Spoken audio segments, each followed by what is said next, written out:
Good morning everyone. आज मैं आप लोगों को इस वीडियो में बताने वाला हूं कि फैमिली प्लानिंग मीन्स की परिवार नियोजन के बारे में पूरा ब्रीफली इस वीडियो में बताने वाला हूं। तो इस वीडियो को लास्ट तक जरूर देखें। अब मैं इसमें आपको फैमिली प्लानिंग के बारे में क्या क्या चीज़ बताने वाला हूं उसके बारे में बता रहा हूं कि what is family planning, family planning क्या होता है, परिवार नियोजन क्या है। दूसरा है इसमें पॉइंट क्या कि परिवार नियोजन का उद्देश्य क्या है, एम्स ऑफ फैमिली प्लानिंग। और तीसरा आता है कि methods of family planning, methods क्या क्या हैं, विधियाँ क्या क्या हैं फैमिली प्लानिंग के, उनके बारे में डिस्कस करेंगे इस वीडियो में। आप इस वीडियो को लास्ट तक जरूर देखें। तो पहला इसमें हमको what is family planning, family planning क्या होता है। फैमिली प्लानिंग परिवार कल्याण के लिए बच्चों की संख्या को सीमित करना और परिवार को नियोजित करने की प्रक्रिया को ही फैमिली प्लानिंग बोलते हैं, इसकी परिवार नियोजन बोलते हैं। और उसके बाद इसका दूसरा पॉइंट आता है आपका एम्स ऑफ फैमिली प्लानिंग, इसका उद्देश्य क्या है, जन्म दर को कम करना। तो वो इनका मेन उद्देश्य होता है जन्म दर को, बच्चे के जन्म दर को कम करना ही इनका मेन उद्देश्य है। यदि परिवार में सीमित बच्चे होंगे तो कल्याणकारी योजनाओं का आप अच्छे से भली भांति प्रयोग में ला सकते हैं, उनका बेनिफिट्स ले सकते हैं। ये इसलिए उनका उद्देश्य है, बेनिफिट्स है फैमिली प्लानिंग का। अब इसमें हम लोग देखेंगे तीसरा पॉइंट क्या आता है फैमिली प्लानिंग का, methods of family planning, family planning का विधियाँ क्या क्या हैं।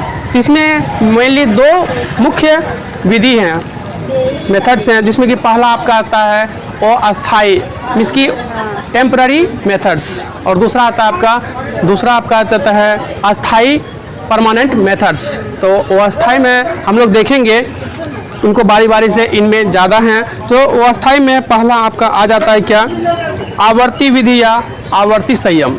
मीन्स की स्त्री में जब मेंस्ट्रुअल साइकिल होता है, पीरियड्स होता है, उसमें जो अंतराल होता है फर्स्ट के 5 दिन 6 दिन जो होता है ब्लीडिंग होना, उसके बाद जो उसके 10वां दिन वहाँ से सपोज आप किसी स्त्री को पीरियड्स आया है 1 तारीख को, तो वहाँ से 10 दिन काउंट करेंगे। 10 से 17वें दिन के बीच में यदि कोई फिजिकल रिलेशन होता है, अपने पार्टनर के साथ संभोग करता है, पार्टनर रिलेशन में आता है फिजिकल, तो उस कंडीशन में काफ़ी हाईली रिस्क होता है प्रेगनेंसी होने का, इसकी गर्भ ठहरने का। उनके बाद हम लोग उस चीज़ को उस ड्यूरेशन में 10 से 17वें दिन की में अवॉइड करने की कोशिश करेंगे। उसके बाद फिर 17वां दिन के बाद 28वां दिन होता है, 28 तक उस कंडीशन में आप अपना पार्टनर के साथ फिजिकल हो सकते हैं, इसकी अपना इंटरकोर्स से संभोग के जो भी आपको होता है आप उसमें कर सकते हैं। तो वहाँ पे आपको प्रेगनेंसी होने का नो चांसेस होता है। तो ये तो हम लोग देख रहे थे क्या, अस्थायी विधियाँ में पहला आवर्ती विधि या आवर्ती संयम। दूसरा इसमें आप देखते हैं हम लोग IUD इंट्रायूटेराइन डिवाइस, जो इंट्रायूटेराइन डिवाइस होता है, लूप या कॉपर्टी। लूप या कॉपर्टी एक विधि है जिसमें कि एक डिवाइस है, इस विधि में डिवाइस होता है कि कॉपर्टी हुआ जो कि T शेप का होता है, यह इंसर्ट किया जाता है कहाँ पे, यूट्रस में, इंसर्टेड इनटू द यूट्रस। ये काफ़ी लॉन्ग ड्यूरेशन के लिए होता है, 1 साल 2 साल 3 साल 10 साल इवन 10 साल तक के लिए भी इसको फिक्स किया जा सकता है। ये कहाँ फिक्स किया जाता है, गर्भाशय में फिक्स किया जाता है। इसका जो टाइमिंग होता है ड्यूरिंग आफ्टर डिलीवरी उस टाइम में, और एट मेंस्ट्रुअल साइकिल के टाइम में इनको फिट करवा सकते हैं। जो ट्रेन नर्सेस हैं, ट्रेन डॉक्टर हैं, उनसे आप सजेशन लेके वहाँ पे इनको कॉपर्टी लगवा सकते हैं। ये T शेप का होता है। अब इसमें हम लोग देखते हैं क्या, तीसरा पॉइंट आता है विधि में, अस्थायी विधि में कंडोम इसकी निरोध, जो कि हर किसी के जो वहाँ पर होता है, जो कि बहुत कुछ बात करना नहीं चाहते इस बात को लेके कि क्या क्या होता है, गर्भ निरोधक गोलियाँ या फिर निरोध क्या होता है उनके बारे में। तो गर्भ निरोधक जो होता है, इसमें निरोध के बारे में हम लोग डिस्कस कर रहे हैं, जो कि वो अस्थायी है। वो अस्थायी वाला में निरोध 2 प्रकार के होते हैं, एक होता है मेल कंडोम और दूसरा होता है फीमेल कंडोम। ये जो हमारे हाथ में जो दिख रहा है ये मेल कंडोम है, जो आपके स्क्रीन पर भी शो कर रहा होगा, आप वहाँ से भी देख सकते हैं कि ये जो मेल और फीमेल कंडोम किस प्रकार से होते हैं। अब यदि किसी का क्वेश्चन आता होगा मन में कि सर कोई मजाकिया अंदाज में कि सर से पूछे कि कैसे यूज करना है, तो प्लीज़ आप रीड कर लें, स्क्रीन पर शो कर रहा होगा वहाँ से।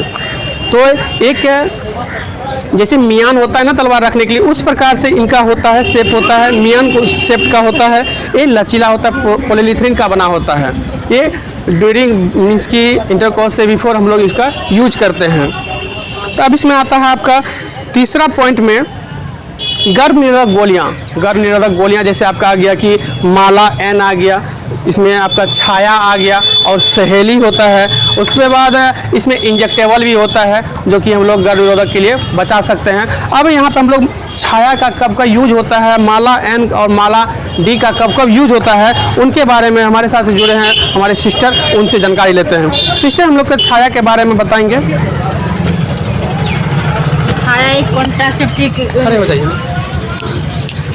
छाया एक मतलब ओरल पिल्स है जो कि हम स्टार्ट करते हैं, जैसे कि मेंस्ट्रुएशन के फर्स्ट दिन से ही इसको स्टार्ट करते हैं। फर्स्ट दिन से लेकर के मतलब से पहले प्रथम 3 महीना में जो है इसको सप्ताह में 2 दिन खाना होता है। जैसे अगर रविवार को लिए तो फिर 2 दिन गैप्स करके फिर बुधवार को लेंगे। इस तरह से सप्ताह में 2 गोली खाएंगे।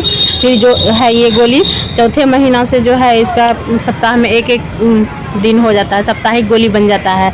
यदि हम किसी कारणवश इसको हम भूल गए हैं लेने के लिए तो फिर उसको उसी जगह से स्टार्ट करना होता है। ये उसके बाद फिर ये था आपका छाया जी। हाँ। जी, अब हम लोग देखते हैं माला एन के बारे में। माला एन भी ये है गोली, मतलब इसे भी डेली लेना होता है, प्रत्येक दिन रात में मतलब सोने के समय में या फिर कभी भी जब याद आता है तो इसको प्रत्येक दिन लेना होता है। और ये मेंस्ट्रुएशन का जैसे तीसरा दिन होता है उस दिन से लेना होता है और इसको प्रत्येक दिन मतलब खाना पड़ता है, इसमें मिस नहीं होना होता है। अगर जैसे आज मिस हो गया तो नेक्स्ट दिन हमको 2 गोली खाना पड़ता है। इस तरह से माला एन का है। और फिर ये हो गया इंजेक्टेबल। फिर आता है हमको इंजेक्टेबल कॉन्ट्रासेप्टिव का क्या क्या है। हाँ। इंजेक्टेबल में मेन 2 प्रकार के होते हैं कि प्रोस्टोजेन ओनली इंजेक्टेबल होता है PY, मीन्स कि इसमें 2 प्रकार का आता है। एक आपका आता है कि डम्पा DMPA वो आता है, दूसरा आता है नेट EN आता है। तो ये इसमें उसी के अंदर में ये आता है आपका अंतरा आता है जो कि आपके स्क्रीन पे भी शो कर रहा है, वहाँ से भी देख सकते हैं। अब अंतरा का यूज कैसे होते हैं हमारे सिस्टर बताएंगे। अंतरा का यूज है जैसे कि अंतरा हम जब देते हैं किसी गर्भ ये मतलब गर्भ निरोधक इंजेक्शन है तो जैसे गर्भ नहीं ठहरने के लिए दिया जाता है तो ये प्रसव का 1.5 महीना के बाद दिया जाता है, या फिर नहीं तो जैसे मेंस्ट्रुएशन का 5वां दिन से इसको हम जब कभी भी ये लेना चाहेगी तो उसमें हम स्टार्ट इसको कर सकते हैं, या फिर प्रसव का 1.5 महीना से इसको हम इस्तेमाल करेंगे। और प्रत्येक 3 महीना पे इसको दिया जाता है जब तक कि वो बच्चा नहीं अगला बच्चा जब तक कि वो नहीं चाहती है तब तक के लिए। जी, ये जो इंजेक्टेबल जो भी होते हैं इनको जब भी आपने ऊपर यूज करें या फिर ले तो एक बार गायनेकोलॉजिस्ट डॉक्टर से ज़रूर सलाह लें। उनके सलाह के अनुसार ही हम लोग उनको हम लोग इंजेक्ट करते हैं। हमारे स्टाफ जो भी हैं, हम NM दीदी, स्टाफ नर्स हो जो भी हैं, उन गायनेकोलॉजिस्ट के एडवाइस के बाद ही हम लोग इस चीज़ को देते हैं। और ये तो हो गया मेरा जी, जो कि ये भी 2 प्रकार का आता है। एक टी शेप में आता है और एक थोड़ा राउंड करके आता है। 380 है ये, जो पूरा टी सेट का आता है वो 380 होता है ए, और जो मतलब छाता आकार का आता है वो 5 साल के लिए आता है, वो ये होता है 375 का होता है। और ये जो है टी आकार का वो 10 साल के लिए होता है। जी, चलिए यहाँ तक तो हम लोग देख रहे थे कि इंजेक्टेबल मीन्स की अस्थाई में इंजेक्टेबल तक पहुँच गए। अब हम लोग देखते हैं इसमें कि 5वां पॉइंट आता है अस्थाई वाला में विधि में मेथड्स में आत्मसंयम या सेल्फ कंट्रोल। आत्मसंयम बोलिए या फिर सेल्फ कंट्रोल बोलिए। यदि आप इंटरकोर्स कर रहे होते, संभोग कर रहे होते तो अपने पार्टनर्स में यदि संयम है, कंट्रोल है, सेल्फ कॉन्फिडेंस है तो आप वहाँ से भी आप प्रेगनेंसी को रोक सकते हैं कि प्रेगनेंसी ना हो, तो आपके ऊपर डिपेंड करता है। चलिए अब हम लोग देखते हैं इसमें दूसरा आता है मेथड्स में अस्थाई मेथड्स, इसकी परमानेंट मेथड्स। परमानेंट मेथड्स में 2 प्रकार के होते हैं। परमानेंट मेथड में 2 प्रकार के कौन कौन सा? एक आता है नसबंदी और दूसरा आता है कि नलबंदी।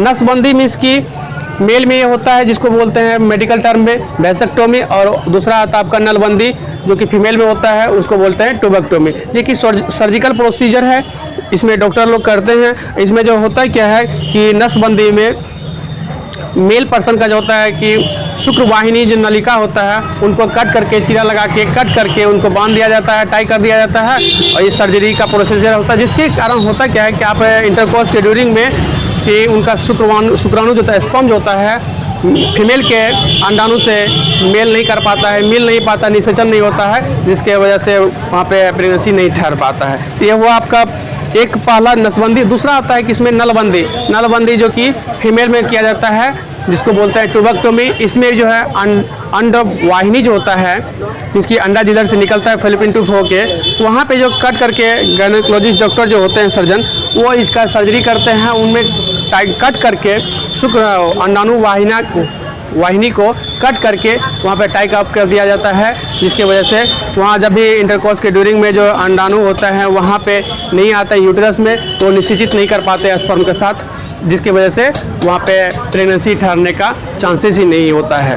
तो ये वीडियो में आप लोग को बता रहे थे मीन्स की फैमिली प्लानिंग, परिवार नियोजन के बारे में। यदि वीडियो अच्छा लगा तो प्लीज़ लाइक कमेंट शेयर जरूर करें। Thank you.